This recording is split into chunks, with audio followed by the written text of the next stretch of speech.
Hi everyone, back again with another amazing video. You have to watch this, you're gonna love it, love it, love it like I did. Let's just dive in. So the tool is vispunct.com, really brilliant. You don't need any Discord, nothing. You just need a simple prompt and you get these awesome images. Am I right? I think you're going to agree with me, right? It's absolutely mind-blowing. I couldn't believe my eyes when I saw this. This is really brilliant. Let's see how you can do this. You can do these amazing projects, and I'm here to help you. So first go to the video description because there you have the link. Don't worry.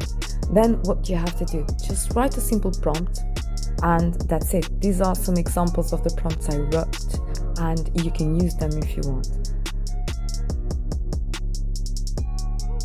So if you're happy with it, just click on the right button and download it. That's it. Can you believe how simple, quick and easy this is?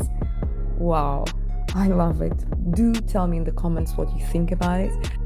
Hey, don't forget to like, subscribe and hit that notification button so that I can keep on bringing you the best free tools out there for your projects. So thanks so much for watching. Bye bye for now.